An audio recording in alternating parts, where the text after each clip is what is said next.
اعوذ باللہ من الشیطان الرجیم بسم اللہ الرحمن الرحیم۔ روزہ سخت نہیں ہوتا اور ہو ہی نہیں سکتا۔ اللہ کی محبت میں اتنا صبر تو کر ہی سکتے ہیں۔ خوف خدا دیکھنا ہے تو مسلمان کا دیکھو، جو روزے میں وضو کا پانی منہ میں لے کر بھی پیتا نہیں ہے۔ زندگی کو رمضان جیسا بنا لو تو موت عید جیسی ہوگی۔ 3 آدمیوں کی دعا رد نہیں کی جاتی، عادل حکمران کی، مظلوم کی، روزے دار کی۔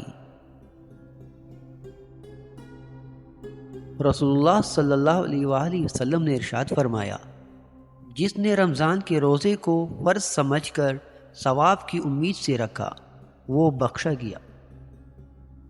دنیا جس بھوک پیاس سے ڈرتی ہے، میرے رب نے اس کو عبادت بنا دیا۔ مانگ لو گڑ گڑا کر اللہ سے، ابھی مغفرت سستی ہے۔ ماہ رمضان میں اللہ کی رحمت برستی ہے۔ روزہ ایک ڈھال ہے جس کے ذریعے انسان جہنم سے تحفظ حاصل کر لیتا ہے۔ روزہ ڈھال ہے اور آگ سے بچاؤ کا ایک مضبوط قلعہ ہے،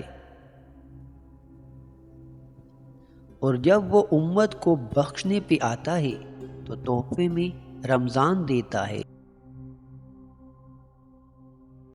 بے زبان کو جب وہ زبان دیتا ہے، پڑھنے کو پھر وہ قرآن دیتا ہے۔ رمضان ہر کسی کو نصیب ہو بھی جائے تو روزہ ہر کسی کو نصیب نہیں ہوتا۔ جب رمضان کا مہینہ آتا ہے تو رحمت کے دروازے کھول دیے جاتے ہیں۔ روزے دار کا سونا عبادت، اس کی خاموشی تسبیح کرنا، اس کی دعا قبول اور اس کا عمل مقبول ہوتا ہے۔ رسول اکرم صلی اللہ علیہ وآلہ وسلم نے فرمایا، گرمی کے موسم میں روزہ رکھنا جہاد ہے۔ روزہ متقی بننے کا ذریعہ، یعنی تم پر روزے فرض کیا جاتا ہے شاید کہ تم متقی و پرہیزگار بن جاؤ۔